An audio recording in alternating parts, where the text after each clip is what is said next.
welcome back to another week of What's for Dinner. This week I have 4 super easy recipes. They're all very simple and they're actually all under 20 minutes to make. So if you don't have very much time to make dinner, then these are the perfect dinner recipes for you. I do share a new What's for Dinner video every single Sunday, so if that is something you are interested in, make sure you are subscribed, and let's go ahead and get into all of these dinner ideas. For this first recipe, I'm just making a 1-pot cheesy sausage pasta. This is definitely a family favorite of ours. I'm just adding a little bit of olive oil to my Dutch oven, and then I'm adding in about 1.5 cups of chopped up onion. You can use whatever color you want here. I'm using purple on this night. And then I'm also adding in about 1 pound of Polish sausage. You can use kielbasa or whatever type of sausage that you have on hand, and you're just going to saute this up until it's fully cooked through. After that sausage had just about cooked through, I'm adding in a couple big scoops of minced garlic. I'm just going to let this cook up for like 30 seconds to a minute or so. You definitely don't want this to cook longer than that or it's going to burn, but this is going to give the pasta a ton of extra flavor. And then I'm also going to be adding in 1 can of petite diced tomatoes. You're going to need 2 cups of chicken broth, and then you're also going to need about ½ a cup of milk, or you could also use heavy cream here if you want. And then for seasonings, I'm keeping it super simple and basic. I'm just adding in some salt and pepper. The recipe called for about ½ a teaspoon of each, but I just add it to taste. And then you're going to add in your pasta. So this recipe calls for about 8 ounces of pasta. I probably added in about half of the box to 2/3 of the box, but you're gonna want about 8 ounces of pasta. And then you're gonna cook this for about 15 to 20 minutes until that pasta is al dente.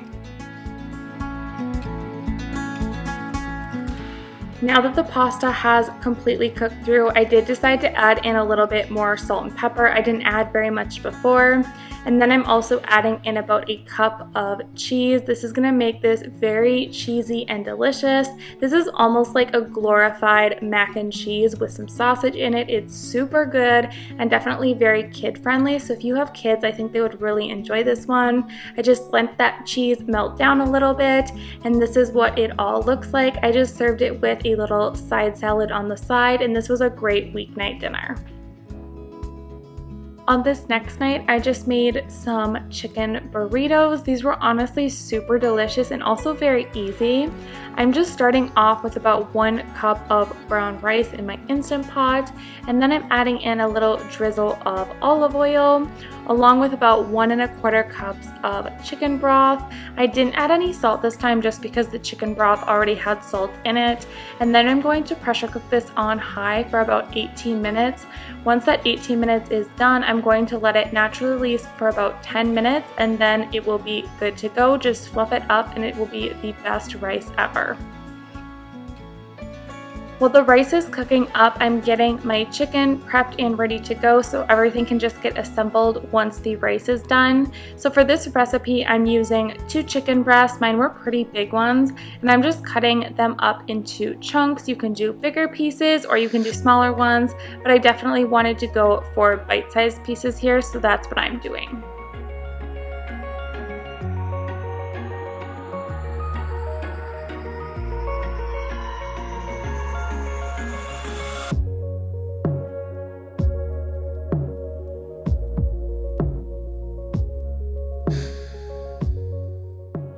Now heading over to my skillet here, I'm just melting down about 2 tablespoons of butter with a little drizzle of olive oil. This is definitely my favorite combination for frying up chicken. You get the flavor from the butter, but the olive oil is obviously a little bit healthier. And then I'm adding in both of those chicken breasts. And to season these up, I kept it very simple. I just did a little bit of garlic powder, and then I did my favorite Cajun seasoning. This is definitely one of my favorite ways to season chicken. Super flavorful and just very, very good this way. And you don't need a lot of ingredients. So I'm just going to cook these chicken breasts up until they are all the way cooked through.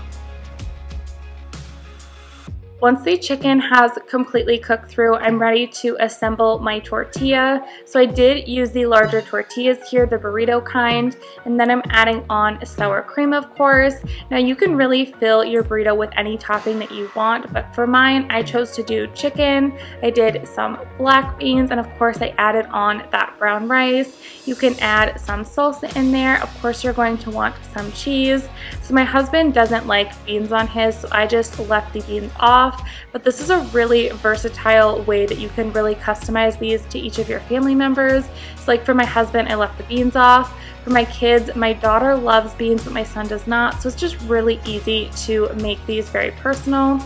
And these were also really great the next day. We had leftovers and I warmed them up in the air fryer and they were so good. They were like really nice and crispy. So if you were looking for a good, cheap, budget-friendly recipe, this is definitely a really great one to try.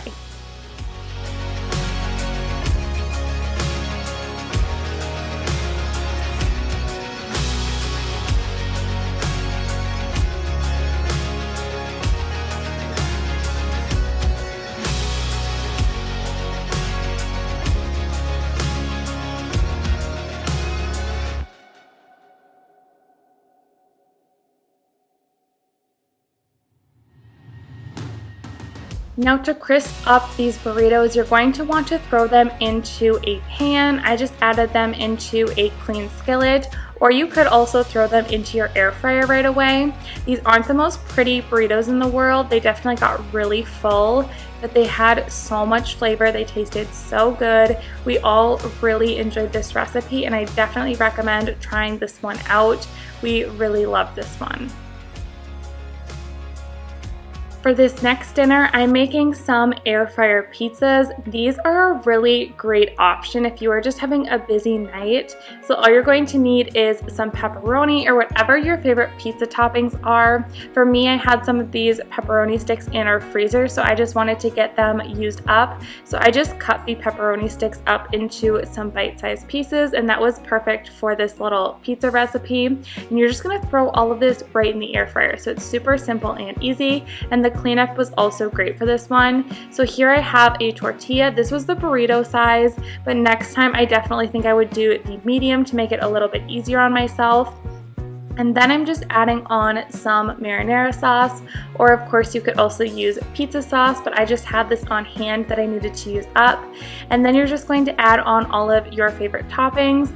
So for us, we just kept them very simple with some mozzarella cheese and the pepperoni, but you can definitely play around with this and add your favorite toppings.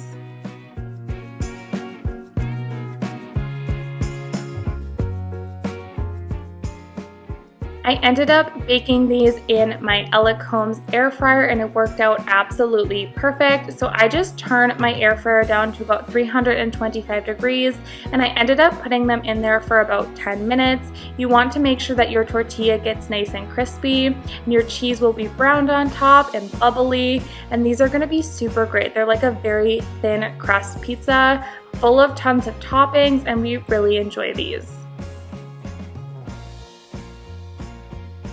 On this next night, I actually made some chicken queso burrito bowls, and this was with all of the leftovers from one of my recent crock-pot meals. So this is chicken queso taco meat, and you guys, this is so good. If you didn't see my crock-pot video that I posted on Friday, definitely go check that one out because this recipe in there and it's super good. I just warmed up all of that leftover meat and the queso. I served it over some brown rice with some lettuce, some tomatoes, sour cream, cheese, and salsa. And this was honestly one of my favorites. It reminded me of something that I would get at like Taco Bell or some sort of Mexican restaurant, and it had so much flavor from all of that chicken queso taco meat. So definitely give this one a shot. It was a great way to use up the leftovers, and my kids also really loved this. So I definitely think you guys would like this one if you like queso. This is a great recipe for that. Alright guys, that is going to wrap up this week of What's for Dinner. I really hope that you enjoyed it. If you did, don't forget to give it a thumbs up. Hit that subscribe button if you have not already. I would love to have you over on my channel for more What's for Dinner videos, crock pot meals, and other food related content. But that is going to wrap up today's video. I will catch you in the next one. Thanks so much for watching. Bye. As a young girl, the fields were mine. We played hide and seek for hours, raised our shadows among the pines. So offshore, playful and free, without a care.